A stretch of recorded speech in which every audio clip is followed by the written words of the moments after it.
Үште 32-ші есеп y тең f от x функциясы кестемен берілген. Осы кестеге байланысты оқушылар астындағы екі тапсырманы орындаймыз. X тең 2 болған кезде функциямыз бізде 3-ке тең болады, яғни ең үлкен мәнді қабылдайды. Ал x тең 0 болған кезде ең кіші мәнді қабылдайды, яғни функция бізде -1-ке тең болады. Келесі екіншісінде функционалды тәуелділік заңдылығын анықтап, f от -2 және f от 3 мәндерін табыңдар. Функционалды тәуелділік оқушылар кестеге қарап анықтайтын болсақ, мына формуламен беріледі, яғни x квадрат -1. Енді -2-ні есептейік. f от -2. Мұнда біз x-ның орнына -2-ні қоямыз.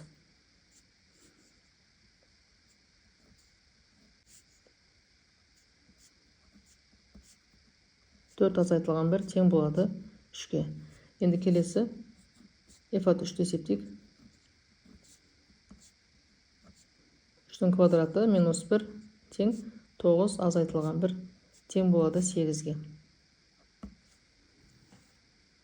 Келесі 3-те 33-ші есеп. 3-те 6-шы суретте функция графикпен берілген. Оны кестемен беріңдер және f от -2, f от 0, f от 3 мәндерін анықтаңдар. f от 4 қандай болуы мүмкін? Жауаптарыңды негіздеңдер. Оқушылар графикке қарай отырып, мінеке осылай кестені толтырып аламыз. -3-те 5, -2-де 0, -1-де -3, 0-де -4, 1-де -3, 2-де 0, 3-те 5. Енді келесі бізде тапсырмасы f от -2-ні есептеңдер дейді. Кестеге қарай отырып жазамыз, -2-де 0.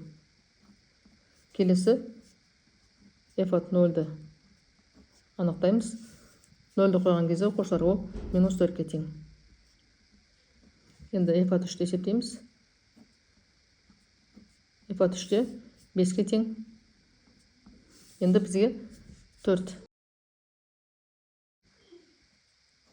f от 4-те қандай болуы мүмкін дейді. Оқушылар графикті ары қарай созатын болсақ, f от 4-те y бізде функция 12-ке тең болады. 3-те 34-ші есеп. y тең f от x және y тең gx функциялары кестемен берілген. Мінеке осындай кестемен берілген. Осы кестеге байланысты мұндағы екі тапсырманы орындаймыз. Біріншісінде қосындысын табамыз, яғни мұндағы x-тен орнына біз 3-ті қоямыз. f от 3 қосылған g3. Енді кестеден анықтайтын болсақ, бізде x 3-ке тең болған кезде y 1-ге тең. Енді 1, мұнда біз gx-тегі кестені қарайтын болсақ, ол кезде 9-ға тең болады. Сонда екеуінің қосындысы тең болады екен 10-ға. Енді 1-ді қойып есептеп көрейік.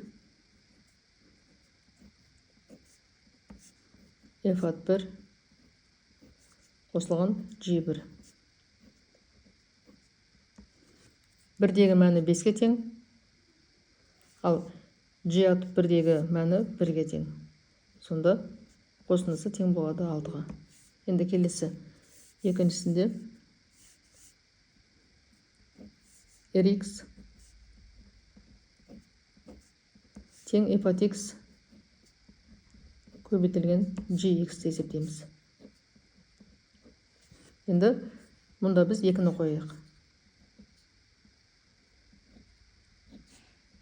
Сонда f от 2 мен g2-ні көбейтеміз.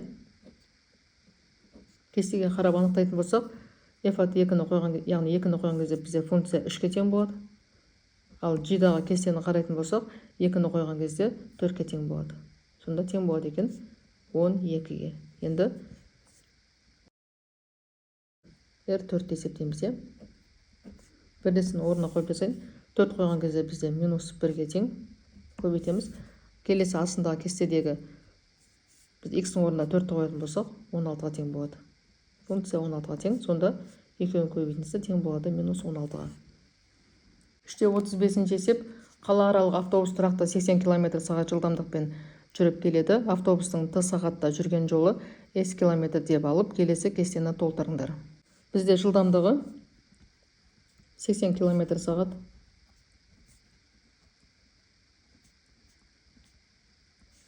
Ал жолды табу үшін жылдамдықты көбейтеміз уақытқа. Ал уақытты табу үшін жолды бөлеміз жылдамдыққа. Енді уақыт 15 минут болған кездегі жолды анықтаймыз. Мұнда біз жылдамдыққа 80-ді қоямыз. 15 минут бізде уақыттың 4-тен 1 бөлігі. Мұнда біз 4-тен 1-ді қоямыз. Сонда 80-ді көбейтеміз 1-ге, бөлеміз 4-ге, 20 километр болады.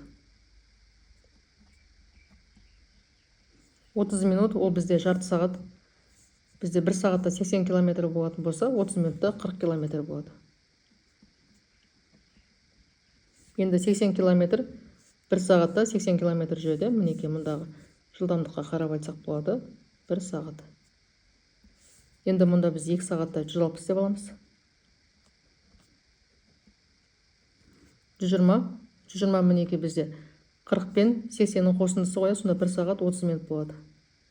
1,5 сағат деп алсақ болады, немесе 1 сағат 30 минут. Енді келесі 1 сағат 20 минут. 1 сағат 20 минут есептейік. S тең B көбейтілген T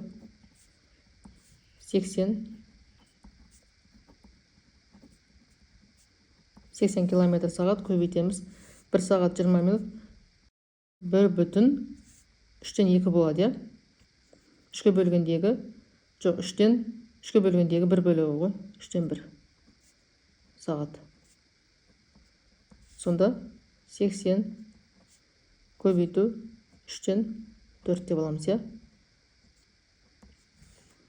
Мұнда бізде көбейтсек 320 болады, бөлеміз 3-ке. Сонда жоқ шамамен, мұнда 300-ді 3-ке бөлсек 100 болады, я? 20-ны бөлеміз 3-ке, шамамен 7 болады, 107 километр. Мұнда бізде 107 болады екен.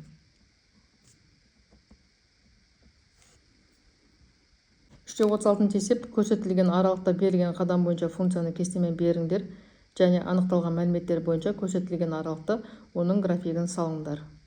Мұнда бізге y тең 2 бөлінген x функциясы берілген. X бізде 2-тен 1 мен 3 сандарының аралығында, яғни кестені солай аламыз. Қадамы 2-ден 1. Келесінде мінекей осындай функция берілген. X бізде 0 мен 4 сандарының аралығында, яғни 0-ден бастап 4-ке дейін сандар қоямыз. Қадамы 2-ден 1.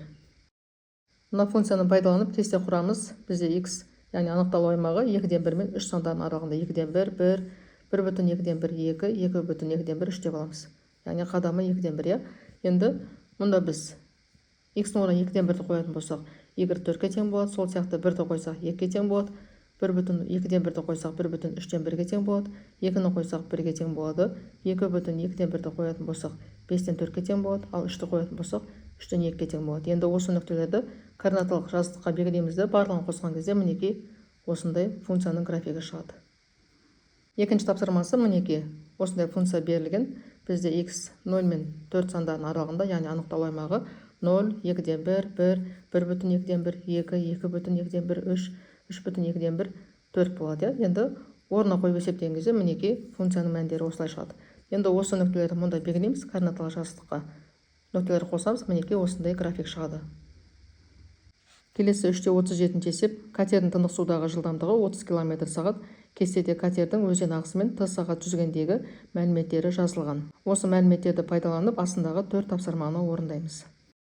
Бірінші тапсырмасы бойынша кестені толтырамыз. Мұнда бізде уақыт 0,15 болған кезде жолы 16,15 болған екен. Енді осы екеуін пайдаланып жылдамдығын есептеп алайық.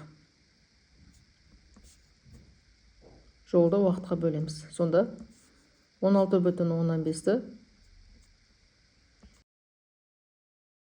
0,15-ке бөлеміз. Сонда тең болады 33-ке. 0,15-те 16,15, 1-ді қоятын болсақ 33-ке көбейтсек 33 болады. Мұнда 49,15 шығу үшін мұнда біз 1,15-ті қоямыз. Енді 2,15-ті қойған кезде 82,15 болады. 3-ті қойған кезде 99 болады. Екінші тапсырмасы өзен ағысы жылдамдығын табыңдар. Жалпы былай аламыз, я? Екінші тапсырмасы өзен ағысы жылдамдығын табамыз. Жалпы жолды табу үшін біз катердің жылдамдығы мен өзен ағысы жылдамдығын қосамыз, я? Және көбейтеміз уақытқа. 1-ді қойып, уақыттың орнына 1-ді қояқ, жолдың орнына 33-ті қояқ. 33 тең, мұнда біз Катердің жылдамдығына 30-ды қояйық, қосамыз. Өзен ағысының жылдамдығын көбейтеміз 1-ге. Сонда өзен ағысының жылдамдығы тең болады 33 азайтылған 30 тең болады 3-ке. Сонда өзен ағысының жылдамдығы тең болады екен 3 км сағатқа. Үшінші тапсырмасы кестемен анықталған S тең F атты функциясын формуламен беріңдер. Формуласы мінекей осы болады. 3 S тең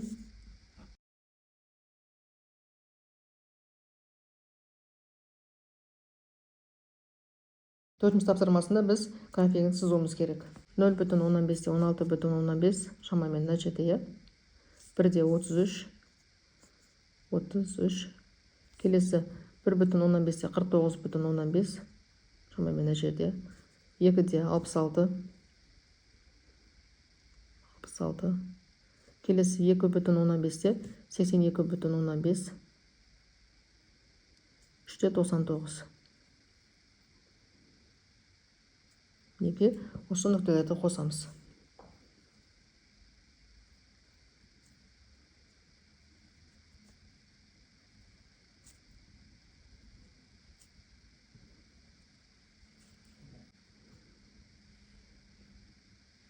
Келесі 3-те 38-ін тесеп, қиық конус пішінді шелекке 5 литр су құйғанда ондағы су деңгейі H мм биікке көтеріледі. 3-те 7-ші суретте құйылған судың H деңгейі су көлемі V-ға тәуелді функция ретінде график берілген.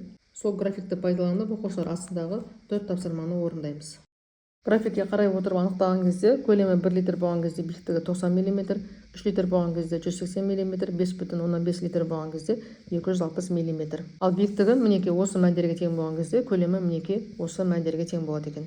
Ал үшінші тапсырмасында көлемі 0,15-тен 3-ке тең болған кезде биіктігі 60 мм-ден 180 мм-ге дейін болады да 120 мм өседі екен. Ал төртінші тапсырмасы шелектің сыйымдылығы 7 литр. 3-те 39-ын тесеп, өзен ағысымен меншікті жылдамдығы 20 км сағат болатын моторлы қайық және оған қарсы бағытта меншікті жылдамдығы 30 км сағат болатын катер жүзіп келеді. Алғашында олардың ара қашықтығы 20 метр болған және өзен ағысының жылдамдығы 3 км сағат. Олардың ара қашықтығы S метрді T минут уақытқа тәуелді функция деп алып кестені толтырыңдар. Ары қарай оқушылар астындағы 2 тапсырманы орындаймыз. Моторлы қайықтың жылдамдығы 20 км сағат, ал катердің жылдамдығы 30 км сағат. Олардың ара қашықтығы 20 000 метр, оны біз 20 км деп аламыз, ал өзен ағысының жылдамдығы 3 км сағат. Енді оқушылар осы мәліметтерді пайдаланып, жолдың уақытқа тәуелді функциясын жазып аламыз. Мінекей 2,15 Т болады. Сонда біз Т-ның орнына 10-ды қоятын болсақ, Y бізде 25-ге тең болады, 20-ны қойсақ 50-ге тең болады, 30-ды қойсақ 75, 40-ды қоятын болсақ 100-ге тең болады, 50-ді қоятын болсақ 125, 60-ды қоятын болсақ 150, 70-ді қойған кезде 175, ары қарай 80-ді қоятын болсақ 200, 90-ды қоятын болсақ 225-ге тең болады. Бірінші тапсырмасы бойынша есепте артық берілген мәлімет бар ма дейді. Ешқандай артық мәлімет жоқ, иә? Кестені пайдаланып, осылай график сызамыз. 10-да 25, 20-да 50, 30-да 75, 40-да 100, 50-де мінекей 125, 60-да 150 осылай мінекей нүктелерді белгілеп алып графигін сызамыз.